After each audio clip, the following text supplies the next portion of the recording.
Have you ever noticed that some of the smartest women are the ones that often struggle the longest? Not because they're weak, not because they're incapable, but because they keep trying to think their way out of wounds that were never created by logic in the first place. I know because I spent years doing exactly that. For most of my life, logic was my superpower. I built a successful career. I could solve problems. I could make plans. I could analyze situations from every possible angle. And if there was an answer, I believed I could find it.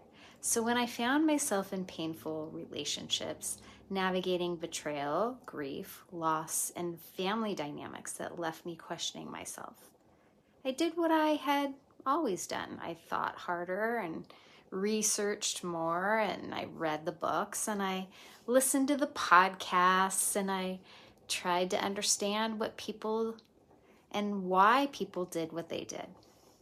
I became incredibly good at explaining my pain. What I couldn't do was stop feeling it. And that was super confusing because if understanding something was enough, I should have been healed by that point. But trauma doesn't live in the logical part of the brain. Trauma lives in the body. It lives in the nervous system. It lives in the places where we learned what love feels like, what safety feels like, what belonging feels like.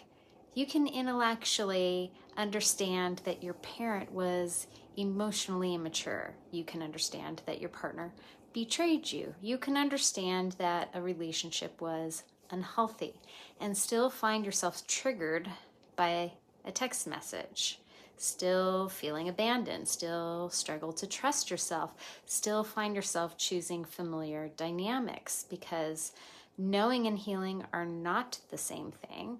This is where so many women become frustrated with themselves. They tell themselves, I know better. I should be over this. I've done so much work. I understand exactly why this happened. And yet their body is still responding as though the threat is in the present. And that isn't weakness, it's conditioning.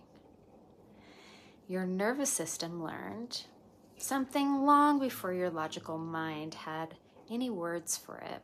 And your nervous system doesn't change because you win an argument with it. It changes through new experiences, through safety, through connection, through repetition, through learning that the danger is no longer here. One of the most powerful shifts in my own healing came when I stopped asking, why can't I get over this? And started asking, what is this part of me trying to protect? And that changed everything.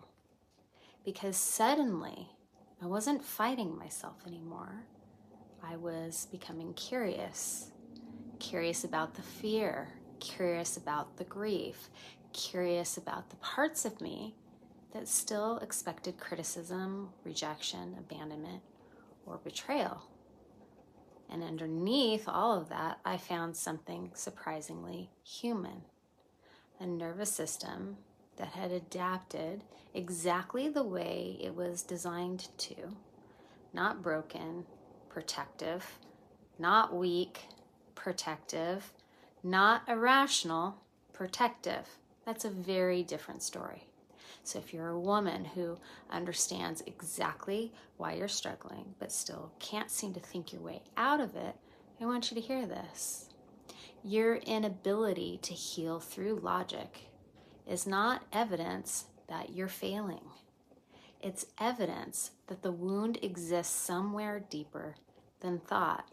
Healing doesn't happen when you finally find the perfect explanation. Healing happens when your body begins to believe what your mind already knows.